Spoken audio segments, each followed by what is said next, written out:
ఇప్పటికి 10 జిల్లాల నుంచి దగ్గర 9-10 జిల్లాల నుంచి ఫుడ్ కూడా తయారు చేసి వీలైతే ఎయిర్ లిఫ్ట్ కానీ దగ్గరుంటే ట్రాన్స్పోర్టేషన్ తెప్పిస్తున్నాం. మార్నింగ్ బ్రేక్ఫాస్ట్కి కానీ మధ్యాహ్నం లంచ్ కానీ రాత్రికి డిన్నర్కి కానీ 3 సార్లు సర్వ్ చేయాలి. చాలా క్లియర్గా పెట్టుకున్నాం. ఒకే ఆదేశం ఇచ్చాను, లాస్ట్ మైల్లో ఉండే లాస్ట్ పర్సన్కి ఇది చేరాలి. ఏ విధంగా చేరుస్తారో నాకు అనవసరం, ఆర్గ్యుమెంట్స్ లేవు. No question of tolerance also. It is an emergency.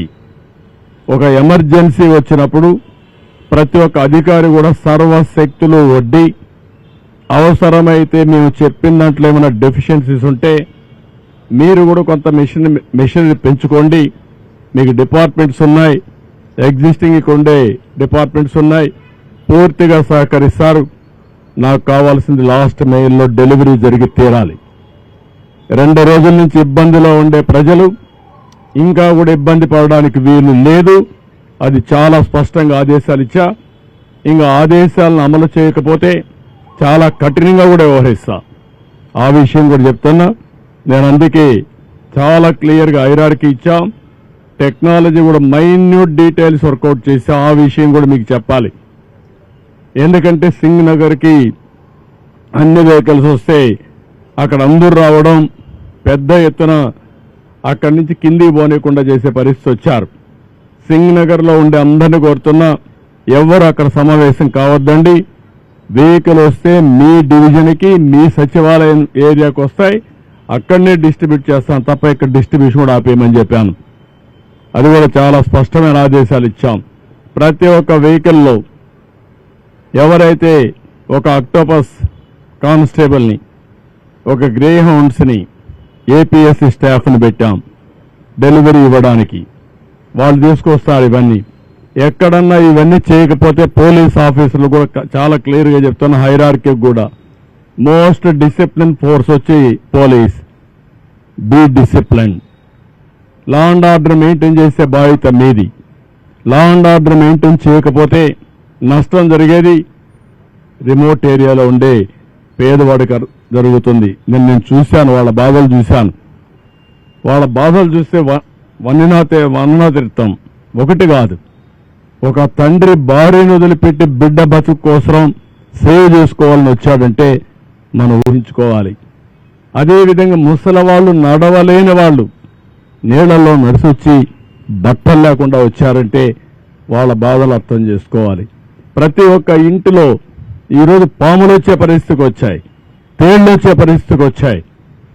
అంటే పై బిల్డింగ్లో ఉండే వాళ్ళకు కూడా ఈ పాములు, తేళ్లు ఇవన్నీ చూస్తా ఉంటే బాధ, భయం ఉంటుంది. ఈ విధంగా ప్రతి ఒక్క కుటుంబానికి ఒక బాధ ఉంది.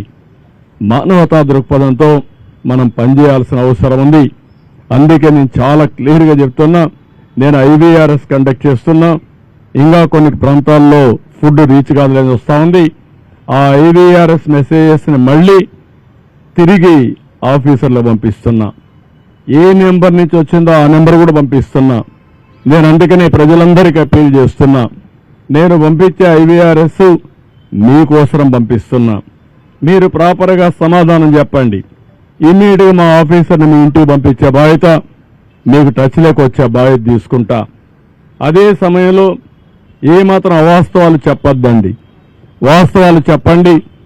ఇలాంటి ఒక విపత్కరమైన పరిస్థితిలో ఉండే మనందరం ఆలోచించాల్సింది, ఎప్పటికప్పుడు మీరు సమాచారం నాకు ఇవ్వగలిగితే ఆ సమాచారాన్ని బేస్ చేసుకుని ఇమ్మీడియట్గా యాక్షన్ తీసుకుంటా. ఇంకా ఎక్కడికక్కడ నేను సర్ప్రైజ్ ఇన్స్పెక్షన్స్ కూడా వెళ్తున్నాను. నేను అందరి అంత చెప్తున్నాను. ఇంతవరకు 2 రోజుల నుంచి చెప్పాం. ఇప్పుడు ఎవ్వరు సరిగా పని చేయలేదు అని కన్ఫర్మేషన్కి వస్తే యాక్షన్స్ తప్ప ఇంకేముండవు. అది యాక్షన్స్ కూడా డ్రాస్టిక్గా ఉంటాయి. దయచేసి అర్థం చేసుకోండి. Rise to the occasion. మానవతా దృక్పథంతో పనిచేయండి. ప్రతి ఒక్కరిని ఆదుకునే బాధ్యత తీసుకుందాం. మళ్ళీ ప్రభుత్వ ఇమేజ్ పెంచుకుందాం. మనం ఉండేది ప్రజల కష్టాల్లో ఉన్నప్పుడు సర్వశక్తులు వడ్డీ వాళ్ళకి సేవ చేయాల్సిన అవసరం ఉంది. మీనమేషాలు లెక్క చేయడం మాత్రం మంచిది కాదని మరొకసారి విజ్ఞప్తి చేస్తున్నా. రాత్రి ఎవ్రీ డే రాత్రి 9 గంటలకు నేను రివ్యూ చేసుకుంటున్నాను. అంతవరకు ఎప్పటికప్పుడు రియల్ టైంలో ఇన్ఫర్మేషన్ పంపిస్తున్నాను కంట్రోల్ రూమ్ నుంచి. ఏదైనా అవసరమైతే ఎక్స్ట్రా ప్రొక్యూర్ చేయడానికి కూడా ఏమీ అనకాడం. Money is not the criteria. ఎట్టి పరిస్థితుల్లో ఇబ్బందులు లేకుండా వీళ్ళు చేయడం మా బాధ్యత. అది చేస్తాం. ఇది అవుతానే శానిటేషన్ మీద ఉంటాం. అదే మరి రీహాబిలిటేషన్ చేయాలి. ఈ 2-3 రోజుల్లో ఇవన్నీ కంప్లీట్ చేస్తాం. ప్రజలకు కూడా కోరుతున్నాం, సంయమనం పాటించండి. ఒక అర్ధ గంట ఆలస్యం అవుతుందని ఆవేశంగా వస్తే అది 4 గంటలు కావచ్చు, 5 గంటలు కావచ్చు, మొత్తం వ్యవస్థ కొలాప్స్ అయితే కయాస్ వచ్చే పరిస్థితి వస్తుంది. ఈ విషయం కూడా మీరు అర్థం చేసుకోమని కోరుతున్నా. రాష్ట్రంలో ఉండే ప్రతి ఒక్కరికి విజ్ఞప్తి చేస్తున్నా, ఒక వ్యక్తులుగా సమాజంలో బాధ్యత కలిగిన మనం సమాజంలో ఎవరికైనా ఇబ్బంది వస్తే అండగా నిలబడవలసిన బాధ్యత మీ మీద ఉంది. మీరు కూడా ముందుకు రండి, సహకరించండి. ఏ విధంగా సహకరిస్తారో మీకే వదిలిపెడుతున్నా. ఫైనాన్షియల్గా ఇస్తారా, లేకుంటే వచ్చి సేవ చేస్తారా? ఇక్కడ విజయవాడలో ఉండే, ఇక్కడ కానీ చుట్టుపక్కల ఉండే ప్రతి ఒక్క వ్యక్తిని కోరుతున్నా, ఇది మనందరి బాధ్యత. సాటి మనిషి ఇబ్బందుల్లో ఉన్నప్పుడు మీరు చేయాల్సిన పని, మీరు వంట చేసి తీసేపోయి ఒకసారి క్యారేజ్ తీసి పెడతారా, లేకపోతే పరామర్శిస్తారా, వాళ్ళని లేకుంటే నిత్యావసర వస్తువులు ఇస్తారా, లేకుంటే వాళ్ళకి ఏదైనా కష్టాల్లో ఉంటే ఆదుకుంటారా? ఒక కుటుంబాన్నో ఒక 5 కుటుంబాలను మీ శక్తి మేరకు మీరు చేయగలిగితే అది మనలో ఉండే మానవత్వాన్ని నిరూపించుకున్నట్టు అవుతుంది. ప్రభుత్వం చేస్తాం, కానీ ప్రతి ఒక్కరూ గుర్తుపెట్టుకోవాల్సింది, సమాజం బాగుంటే మనం కూడా ఉంటాం. అలాంటి స్ఫూర్తికి మీరు నాంది పలకాల్సిందిగా ఈ విజయవాడలో ఉండే వీళ్ళని కూడా కోరుతున్నా. మేము చేయాల్సిన పనులన్నీ చేస్తాం. ఈ కొండన్ మీడియాను కూడా కోరుతున్నా, చెత్త రాజకీయాలు వద్దు. ప్రజలు ఇబ్బందుల్లో ఉన్నప్పుడు ప్రజాహితం కోసం పనిచేయండి. అలాంటి ఇష్టానుసారంగా రాసే వార్తలు నేను పట్టించుకొని పాజిటివ్ వార్తలు ఉంటే ఇవ్వండి.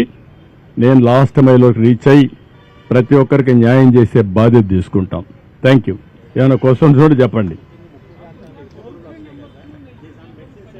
ఆల్ మెడిసిన్స్ అన్ని పెట్టాం, ఒక ప్యాకెట్ పంపించాం. హెల్త్ అని ఎప్పటికప్పుడు అలర్ట్ చేస్తున్నాం.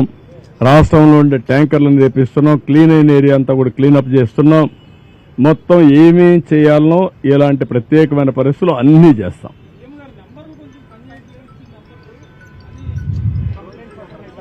ఓకే, ఆ 2 నెంబర్లు ఇచ్చాను.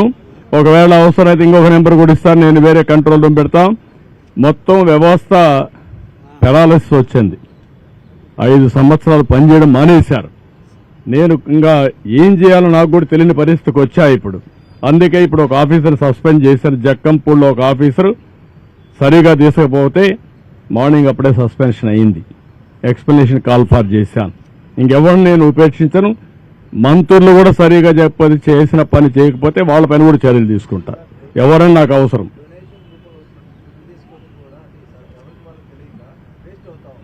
అంటే నేనేమంటానంటే, మనకుండే రిసోర్స్ అన్ని సద్వినియోగం చేసుకోవాలి. కాస్తో కూస్తో వేస్ట్ అయినా మేమేం చేసామంటే అందరికీ రీచ్ కావాలనే ఉద్దేశం చేశాం. వాళ్ళు రీచ్ కావాలంటే వాళ్ళకు ఇబ్బందులు ఉంటాయి. మేము ఒక స్ట్రక్చర్ కానీ సప్లై డిమాండ్ 2 కూడా చేయడం కోసం చేశాం. నో అని నేనేమంటాను, ఇవి ఇంత పెద్ద ఆర్గనైజేషన్లో అవన్నీ మనం చేయలేము. మేము మనుషుల యొక్క మీకు పేపర్కి ఇస్తాం, పలాని వ్యక్తి పలాని ప్రాంతంలో మా సచివాలయం ఇన్ఛార్జ్ సీనియర్ ఆఫీసర్ ఒక అతను ఉంటాడు. సచివాలయం సిబ్బంది అంతా తీసుకున్నాం. ఆ కొండే వాలంటీర్స్ కూడా డబ్బులు పే చేస్తున్నాం. వాళ్ళు కూడా ఉపయోగించుకోమన్నాం. వీళ్ళందరినీ ఉపయోగించి అవసరమైతే ఒక 5-10 మంది బయట నుంచి తెచ్చుకోమన్నాం. వీళ్ళందరినీ పెట్టుకొని ప్రతి ఒక్కరికి ఇమ్మన్నాం. ఆ స్టాక్ పాయింట్స్ ఏవైతే సచివాలయం నెంబర్లు మీకు ఇస్తాం, ఆ సచివాలయం నెంబర్లు మీరు పబ్లిసైజ్ చేయండి. అవి పబ్లిసైజ్ చేస్తే ఆటోమేటిక్గా ఎవరైతే వస్తారో నేరుగా వాళ్ళని కాంటాక్ట్ చేసి అక్కడికి పంపిస్తారు వెహికల్స్ అవన్నీ.